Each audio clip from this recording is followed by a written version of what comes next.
Hello friends, I won't take much of your time. I just ask you to subscribe to the channel and like this video. Thank you. I smiled as she told me I'd get absolutely nothing from her estate. Not a cent, not a dish, not even a dusty photo album. And I smiled because I knew something she didn't. It was a slow kind of smile, the kind you make when the joke is cruel, but the punchline is overdue. Everyone at the table paused, wine glasses midair, forks hovered over barely touched slices of carrot cake, and all eyes fell on me like I was supposed to crumble under the weight of her announcement. Instead, I leaned back, dabbed the corner of my mouth with my napkin, and said in the calmest voice I could muster, "That's fine, Mom. Your decision doesn't really matter anymore. Not since I bought the house you rent 2 weeks ago." And just like that, the entire room stopped breathing. But let me take you back about an hour, to when I first pulled into the driveway of my mother's beige, slightly slumped two-story rental.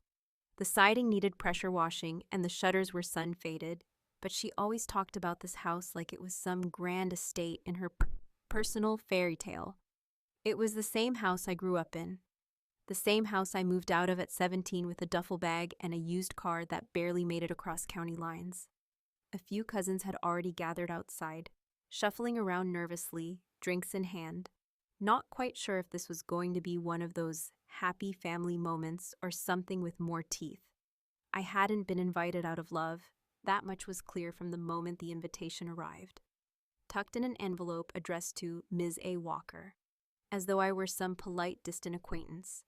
My mother, Marlene, never did subtle well, but she loved drama more than anyone I'd ever known. Every phone call with her was a test, every visit a performance, and every compliment carried the weight of a blade waiting to drop. I hadn't spoken to her in almost a year before that card showed up in my mailbox, floral printed and smug, like it had something to prove. As the party began, she greeted everyone with that high-pitched, sugary tone she used around people she either wanted to impress or manipulate, usually both. When she got to me, she gave me a dry kiss on the cheek and said, "Didn't expect you to show, sweetie. Figured you'd be too busy pretending to be important." I just smiled and handed her a neatly wrapped present, a vintage book of pressed flowers I found at an antique shop, because no matter how much resentment you carry, it's hard to arrive empty-handed. She took it like it was a warm turd and shoved it under the pile of other unopened gifts. Dinner was pot roast and mashed potatoes, served by my Aunt Linda, who never stopped talking about her cat's dietary issues, and Uncle Joe, who already smelled like whiskey, even though he swore he was clean now. My cousin Rachel kept checking her phone under the table, and my older brother Keith, her golden child, sat proudly at her right hand like a knight guarding his queen. The tension was subtle but ever-present, like everyone could feel a storm coming, but couldn't quite tell which direction it would blow in from. Halfway through dessert, just as people started to get comfortable, Mom stood up, clinked her glass with the tip of her fork, and gave a speech. At first, it was the usual fluff, how grateful she was for her family, how proud she was of the life she'd built, how some people had made different choices, but she still loved them in her own way. That last part was clearly meant for me, and I didn't even flinch. Then she dropped it. "I've decided to revise my will," she said, holding up a manila envelope like it was the 10 Commandments. "I believe it's important that my legacy go to those who've truly been there for me." There were nods, some polite clapping. "So I want everyone to know, right here, right now, that I'm officially removing Andrea from the will." Silence. I looked around the table and it was like someone had paused a movie mid-scene. Rachel's mouth was half open, Uncle Joe stopped mid-swig, and Aunt Linda had dropped a bit of cake on her lap without noticing. Keith avoided eye contact, pretending to be interested in the wall behind me. I could feel 100 unsaid things rushing through the heads of every person there. Is she serious? Did Andrea deserve this? Was this a show? Did Andrea do something awful we don't know about? And in that vacuum of silence, I simply said, "That's fine, Mom. Your decision doesn't really matter anymore. Not since I bought the house you rent 2 weeks ago." The words hung in the air like the smell of burnt toast, something often alarming. Her smile froze, eyes narrowing as if she wasn't sure she'd heard me right. "What?" she said, a dangerous edge creeping into her voice. I bought the house, I repeated, more clearly now, louder. From Mr. Richards, closed last Thursday. So you see, your will doesn't really mean that much to me anymore. That's when the room exhaled. Gasped, really. The explosion wasn't loud, but it was seismic. My mother's hands trembled slightly as she set her fork down, face flushed like a matchstick ready to light. Keith looked at me like I'd just punched a priest. You what? She hissed. You can't. What the hell are you talking about? I leaned forward just slightly, my voice low and calm. Rent's going up next month, by the way. Nothing crazy, just market rate. And that's when she laughed. Not a real laugh, more of a scoffing, breathless chuckle that said she couldn't believe I'd grown teeth sharp enough to bite back. If you think this little stunt makes you look clever, she said, you've got no idea what's coming next. I shrugged. We'll see, I replied. No one clapped. No one cheered. They just watched as Marlene, Queen of Petty, sat back down, eyes locked on me like a general rethinking her war strategy. And that's how the birthday dinner ended, with the candles still burning and a house divided in silence, rent due, and revenge just getting warmed up.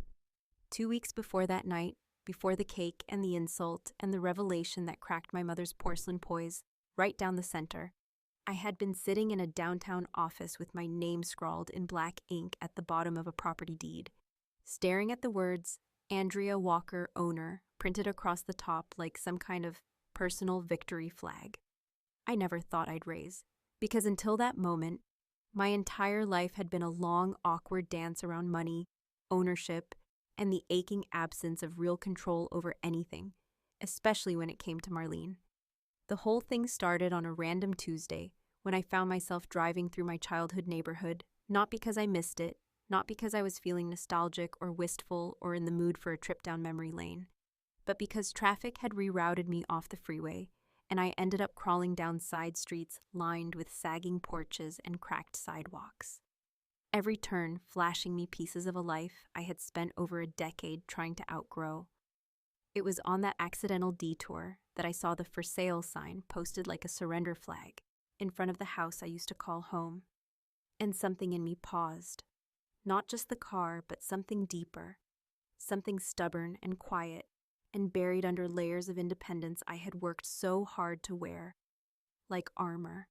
I parked across the street, engine idling as I stared at the front door, still painted that same tacky shade of navy blue, the same crooked brass numbers barely hanging on, and I wondered what it would feel like to open that door again. But not as the daughter who once slept in the basement next to a washing machine that never stopped leaking. Not as the teenager who had to ask permission to turn up the thermostat in winter. But as the person who now had the keys, the mortgage, the name on the paperwork. I didn't plan to buy it, not right away, but by the time I got home that night, I had already called the listing agent, scheduled a walkthrough, and started pulling money from my emergency savings like some voice inside me had already decided this was the move I'd been waiting to make. Buying the house wasn't difficult, not in the way I expected. The owner, Mr. Richards, was an old friend of my mother's who'd inherited the place years ago after moving to Florida, and he seemed more than happy to offload the property to someone who was family adjacent, especially someone with a good credit score and a clean offer. He didn't ask why I wanted it, didn't even blink when I told him I wanted to keep it occupied by the same tenant. Just with an updated agreement, I said, which was technically true, though updated would soon mean a significant increase in rent. The whole thing closed quietly, wrapped up with a few signatures and a handshake I'll never forget. Mostly because it felt like I wasn't just buying property. I was buying leverage. And for the first time in my life, I understood how intoxicating power can feel when it's wrapped in something as boring as real estate. Now, back at the birthday party, the fallout from my announcement had turned the once cheerful atmosphere into a swamp of awkward small talk and quiet whispers. People were either too shocked to speak or too entertained to stop watching.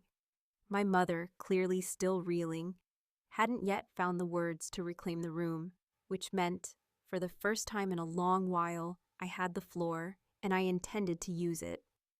I bought it because it was a good deal, I said, voice steady as I took another sip of wine. And because for the first time in my life, I could. I didn't need to say more, didn't need to explain the years of side jobs, the relentless budget spreadsheets, the therapy sessions that taught me how to stop bleeding for a woman who never once bandaged my wounds. But I could feel the room shift, just slightly, as people began to realize that maybe this wasn't a petty stunt, maybe this was something earned. "Is this revenge?" my mother asked, finally finding her footing again, her voice sharp and theatrical like it always got when she felt cornered. "Because if it is, you've officially outdone yourself in the ungrateful daughter department." I laughed, not because it was funny, but because it was ridiculous.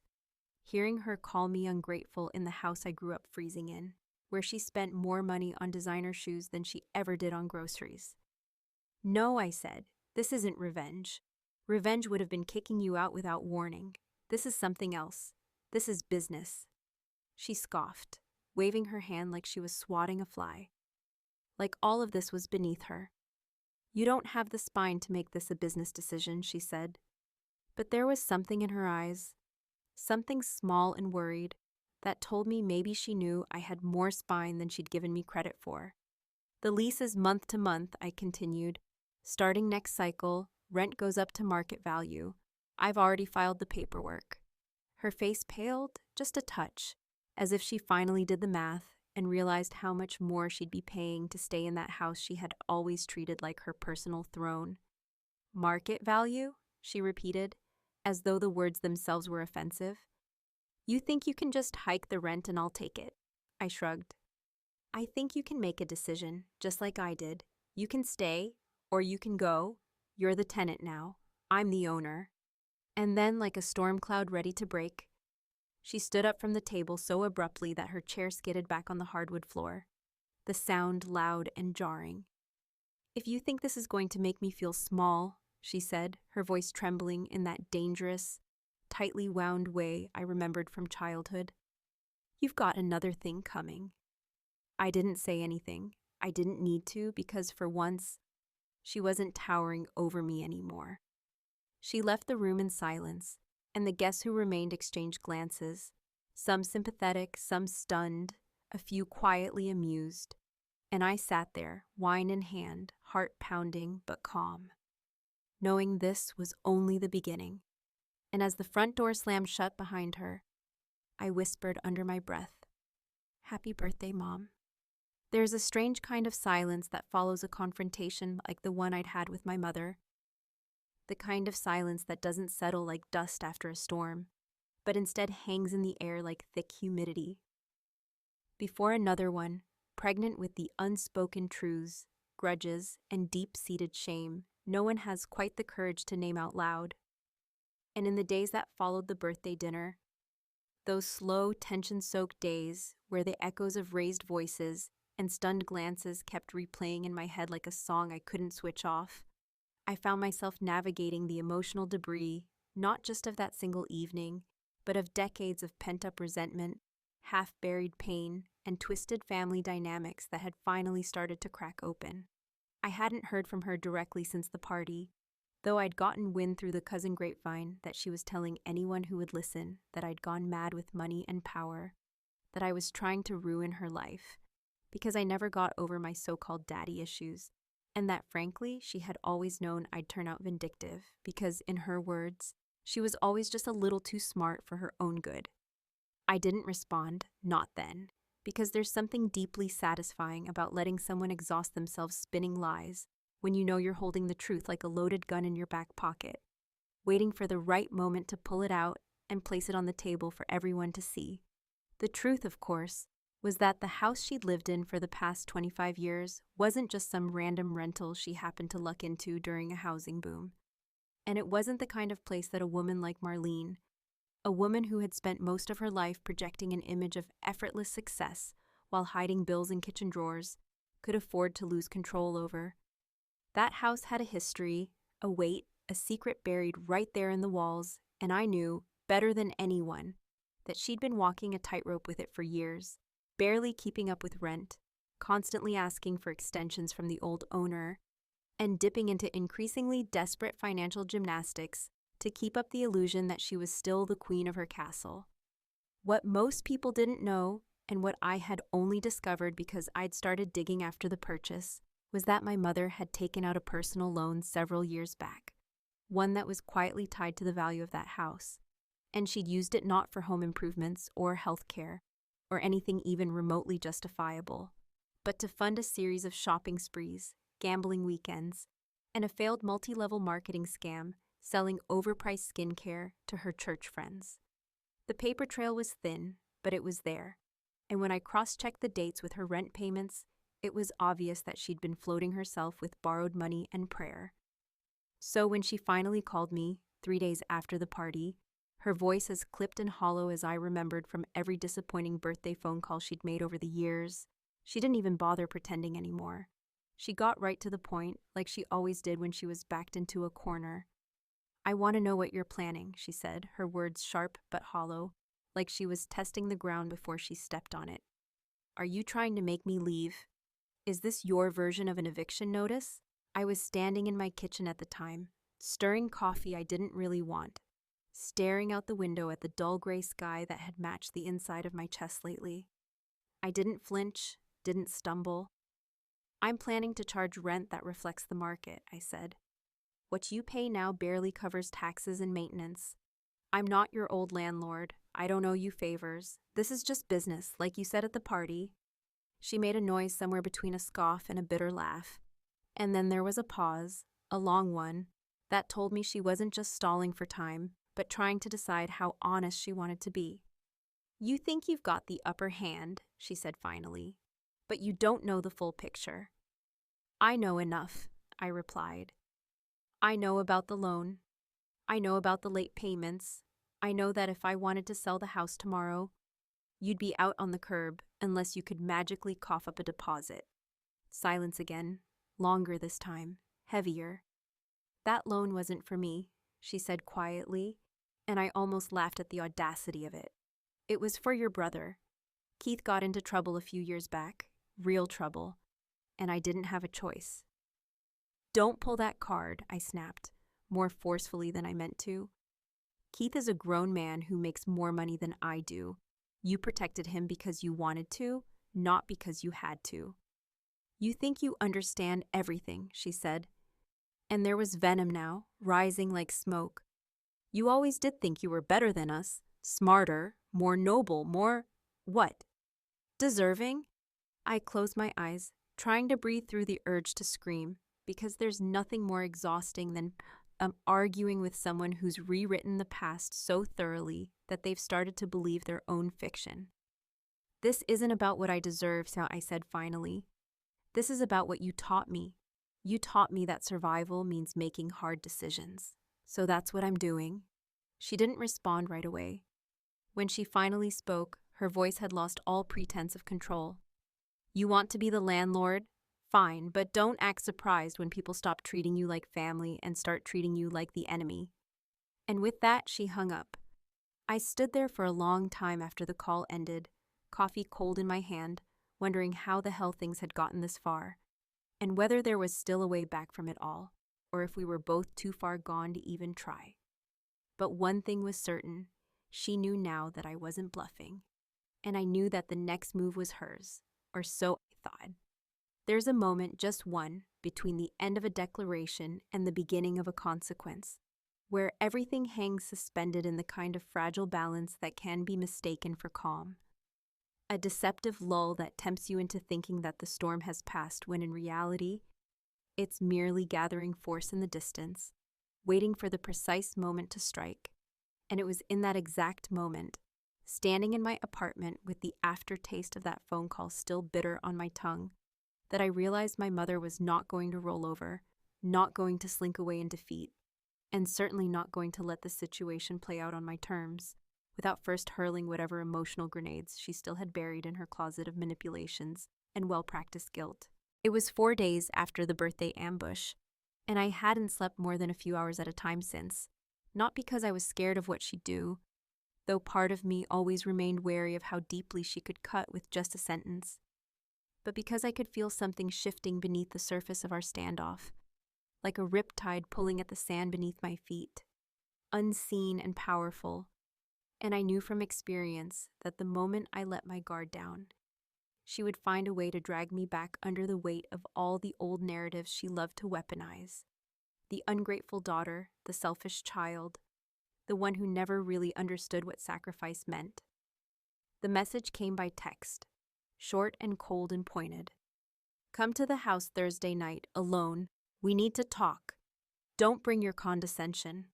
I stared at it for nearly an hour before responding with a simple, fine, though my hand hovered over the keyboard longer than I'd care to admit. Weighing the value of pride versus curiosity, the temptation to show her I wasn't afraid versus the risk of getting sucked back into her theater of control.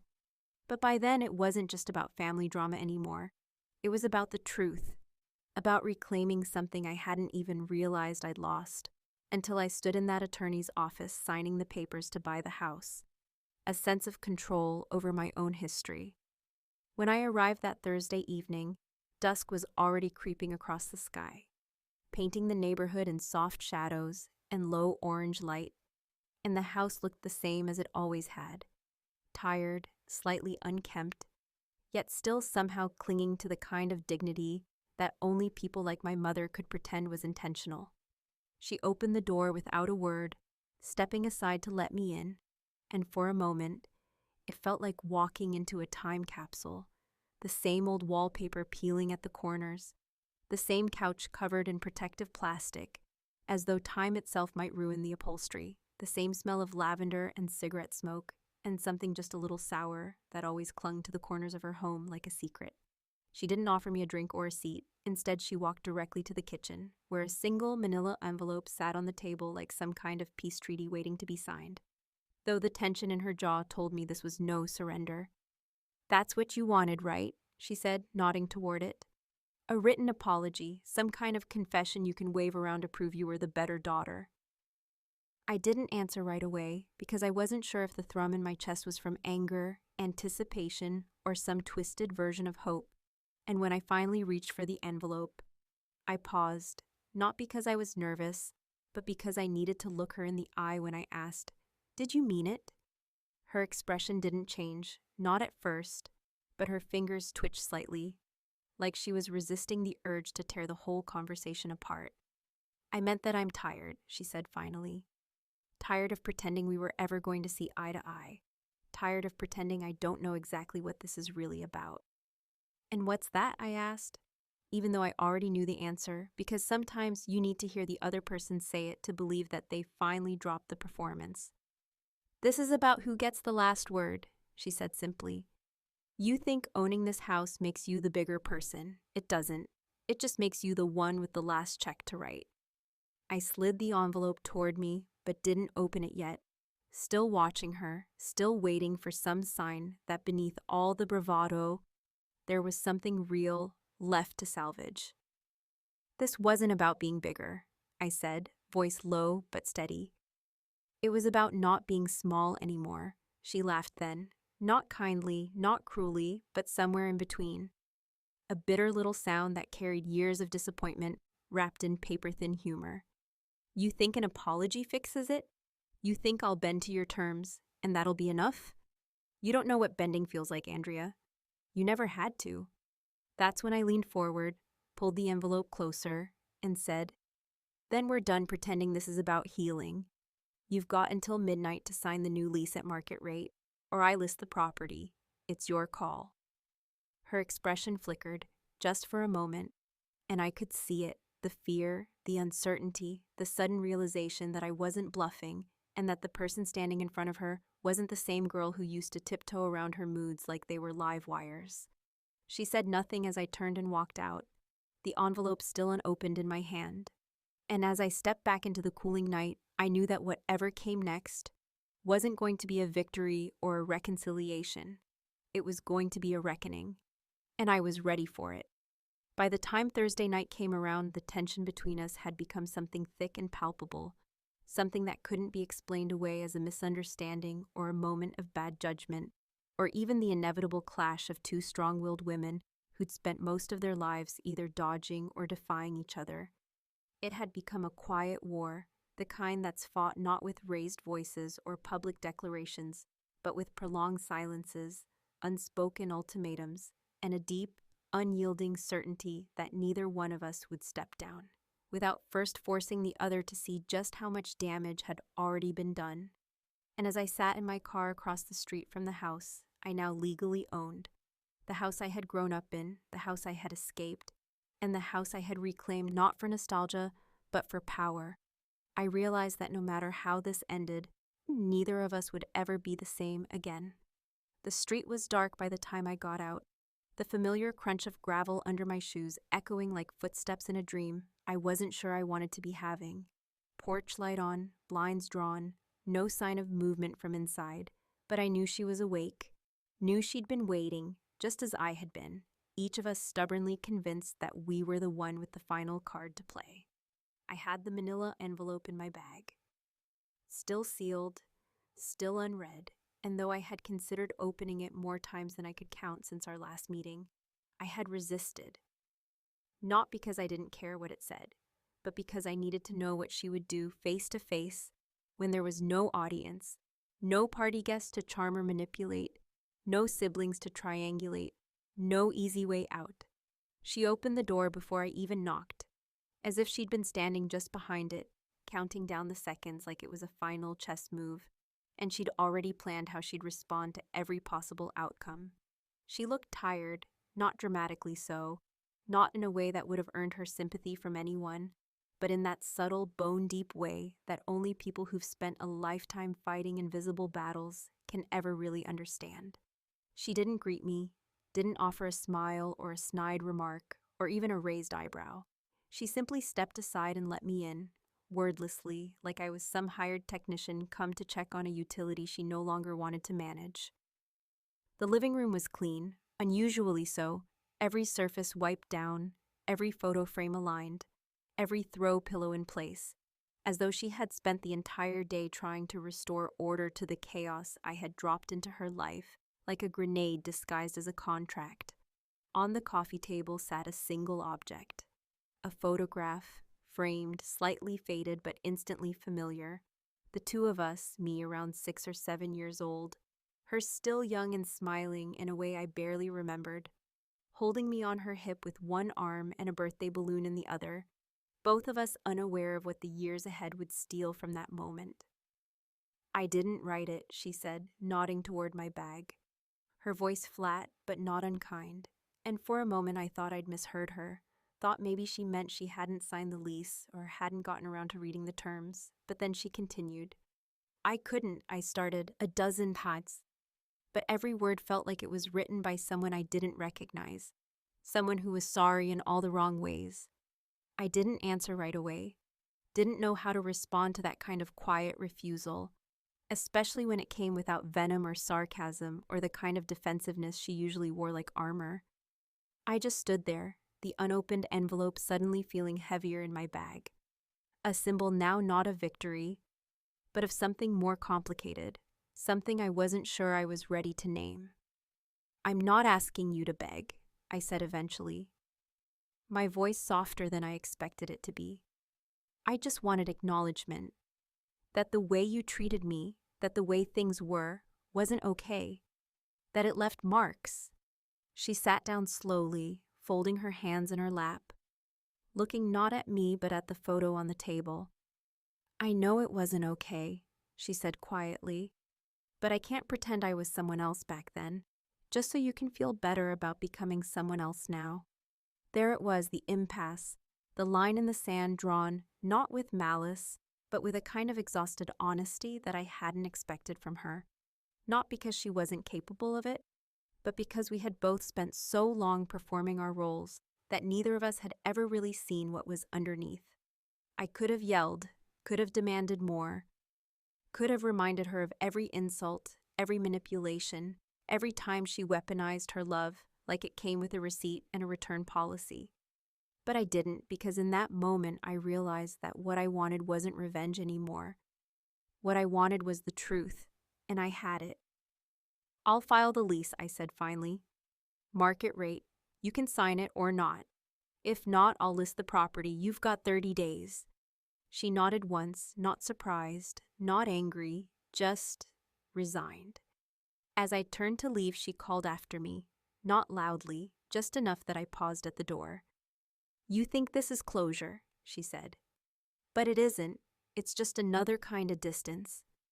I looked back at her then, and for the first time in years, I saw her not as the villain in my story, but as a woman who had made more mistakes than apologies, and had built her life on a foundation that was always bound to crack under pressure.